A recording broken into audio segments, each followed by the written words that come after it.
Hi everyone, it's Kathleen. I am here with a little update and maybe some hand stitching. What I'm working on is a Your Creative Studio tiny little journal. It is about 3.5 wide by 5.5 tall. This hardcover book will be in my Etsy shop when it's finished. And this other one I'm going to keep for myself. It's the same on the outside, but it's a soft cover. I have lots of, I'm assuming this is 7 Gypsies? 7 Gypsies or Tim Holtz. I can't even remember. It's been so long since I've dealt with this stuff before. It's in my stash. I'm using up my stash. I'm taking pages and that I have pre-made, and I'm creating journals. But this journal is specifically for Your Creative Studio, the last box that I undid. In one of my previous unboxings, I made this large journal for myself. I'm going to use this to follow for decorating this little journal. So this one little journal will be available for someone in my shop. I wanted to show you how I construct my journals. So when I have 2 hard covers, or even 2 soft covers, this is like very heavy cardstock is what it is. So what I do on the inside of the 2 book covers, I leave a 1-inch space. I follow my grid map here. I lay my cover on the mat. Here, let's go up a little bit. I lay my cover along the mat, and I lay my other cover 1 inch apart. So when it's laying down, it'll look like this.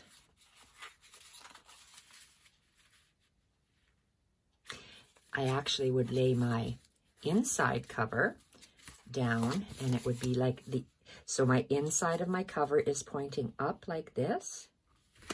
Then I take a piece of upholstery fabric, heavy canvas, and I cut it 3 inches wide by however tall my cover is.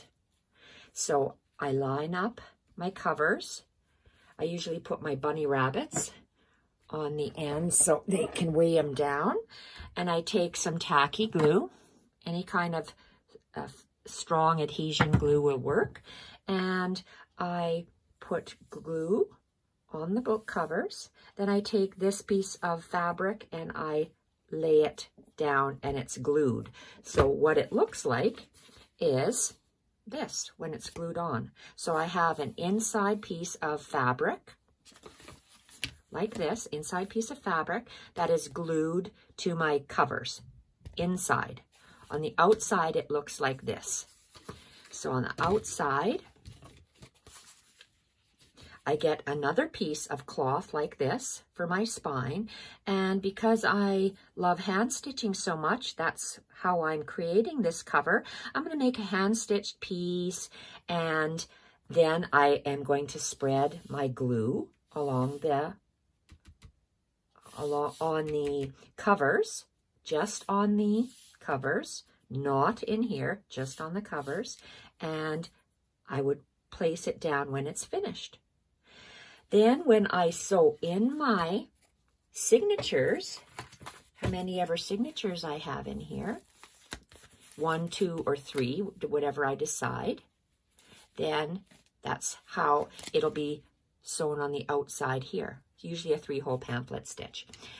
So that's how I put together my journals. And these are the pages that I'm going to insert in this Your Creative Studio. They're not completed yet, but I've used some of the tissue paper that I've sewn onto coffee dyed paper, some of the actual stationery paper that I've sewn on. I love using the sewing machine and hand stitching. I have some book page pockets that I'm going to insert in there. The 3 envelopes, 1, 2, there's 4 envelopes. There's 4 envelopes. They're going to be pages. And then I had these 7 Gypsies cards that I attached paper hinges, book page hinges, it's in French because of the Eiffel Tower, and I've added some lace for stability. So about a 2-inch piece of book page, about 1 3/4 of lace, and I've stitched it all the way along the edge. So I've got a couple of those pages that I haven't finished decorating yet. Love this stamp from Your Creative Studio. I combined them on my block like this. They're 2 separate stamps. The triangle is a separate stamp, and that postage is a separate stamp.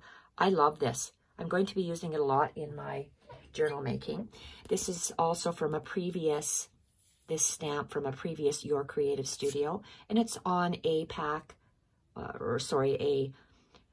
postcard. I don't even know where I got this, but it's an original. It's not vintage, but it looks beautiful when it's done up. That's going to be a page, as is just a piece of torn craft paper. And then these are the pages that were actually in this book. So it was sewn down the center, and I ripped the stitching and I divided the pages in half for the 2 different journals. So this will be going, and this is just a piece that I had sitting around. I have lots of these embellishment trims made that I'm going to be putting in the journal. And these are not finished either. These are tags that I cut out from the packaging from Your Creative Studio that I'm still going to embellish. Love this. I don't even have to do too much to this. I added wallpaper along the top, and I glued some, on this one, coffee stained paper on the back. I have not done anything to these yet. So I will be making tags out of the packaging. And what else did I want to share with you? Oh, I'm using some of this beautiful ticking that I have coffee stained, and I'm hoarding. Thank you, Leanne. I'm still hoarding this because I can't get it here in Canada. I'd have to order it online, and when I ordered it online, I don't get exactly what I want, but Leanne sent me a nice, huge amount of it, and I'm hoarding it. And I'm combining it with the coffee dyed eyelet and some lace to make different snippets, as well as on the, I'm going to move this to the side, the hand stitching piece that I'm going to add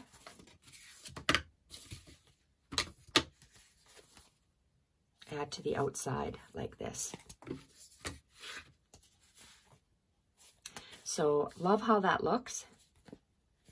And we are going to work on some of this. So what I did is I layered things on top of this piece of upholstery fabric. My upholstery fabric spine, I think I told you 3 by 5 3/4 is what I made it. And I layered a piece of eyelet that's a little smaller along the edges. So it's also a rectangle, my eyelet. Like this, I layered a piece of eyelet on top like that. Then I took a piece of this ticking. I like 3, so I cut 3 strips, laid that one on top of the eyelet, and then, so it would have been layered like this. Here, let's do it like this. Underneath is upholstery fabric, eyelet, a little bit here. I might as well just cut this. There's no reason why I can't tear this, I mean. Put this over here. Take some of, my torn lace.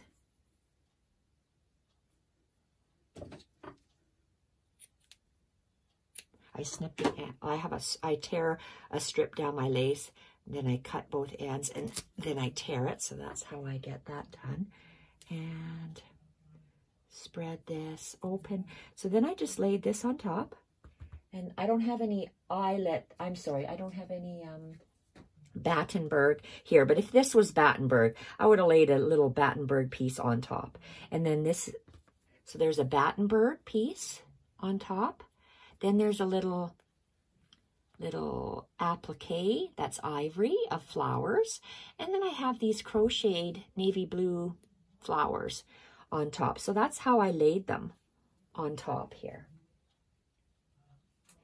And my husband's talking loud in the background. So then you can see the stitching on this one. Penelope sent me some silk thread in this beautiful brown color and in a very dark, I'm going to call it an army green color. What fantastic thread. It's silk thread. I thought it would be very thin and hard to work with, but oh no, it is so strong, soft, smooth, but not slinky. It's beautiful thread. And I have used that thread just to do a running stitch around the ticking. Then I did a herringbone. It's like backwards,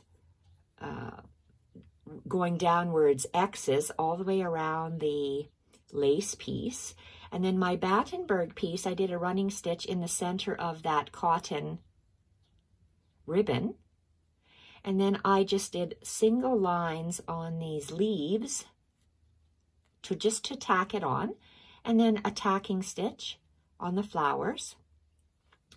With this crocheted bit, I came up in the center, and you can see it's just in and out, in and out, in and out. From the center on one petal, down in between two petals. Center, down between two petals.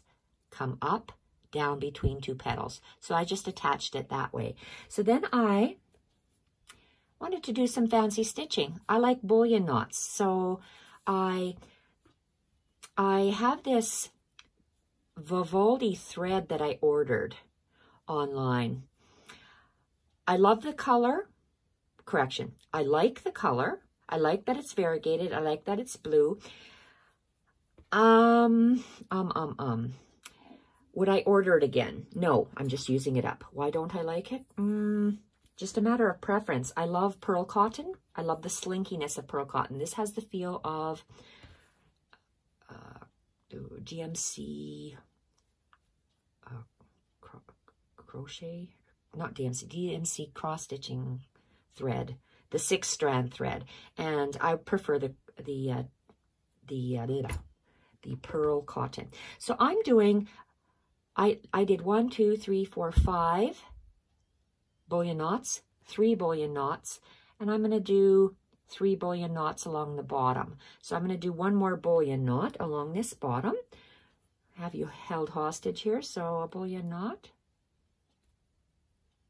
So this is how I really like how I'm doing these covers. Gluing on a piece to the cardstock or cover, hand stitching a piece, and then gluing the edges. And then when I do my signatures, I come up with a large needle and just sew my signatures in like this, in and out, 3 in and out. So that's how I do my books, and easy peasy. So let's do this bullion knot really quick. I'm following the, what did I call that, a herringbone stitch? And I'm just going on one side of the line. I can't even see if I'm in camera. Yes, I am. And bullion stitch. So you come out out of your fabric, go down however long you want your bullion stitch to be, come up close to or in the same hole as what that came out of, this thread came out of. And I'm doing wraps. I'm doing 19. 1, 2, 3, 4, 5, 6, 7, 8, 9, 10, 11, 12, 13, 14, 15, 16, 17, 18, 19. And I want to loosen them up. So I'm going to turn this way, bring my loop to make sure it's at the top. So it's a little bit loosened off. And I'm going to hold with my finger and my thumb, and I'm going to push the needle through, pull it through. I'm still holding. Pull my thread, and then I'm going to position my hand and I'm going to bring my pinched part so it goes down right close to, I'm going to hold this pinched until it goes right down to the fabric, tight, voila. And I'm going to move this little line and I'm going to go down. You see, it's not quite perfect here, but we're going to make it perfect by pulling, tightening this up, and there you have it. How pretty is that?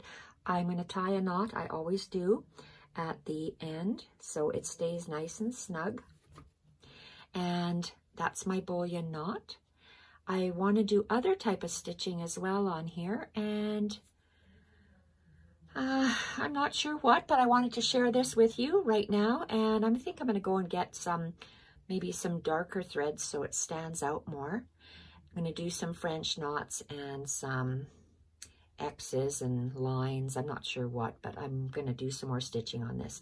So I am making this Your Creative Studio journal, embellishing it like, again, this is further down on my playlist, embellishing it like this, using some Tim Holtz people if they can fit on here, and using these beautiful pieces as embellishments that we got in the last Your Creative Studio kits, as well as this, and making little collages, and these stamps from that gardening pack that was the previous.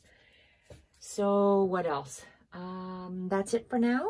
And I'm going to continue. This is my what I'm going to continue doing some kind stitches on here before I glue it on. So off I go to stitch like this, and we will talk to you soon. Bye for now.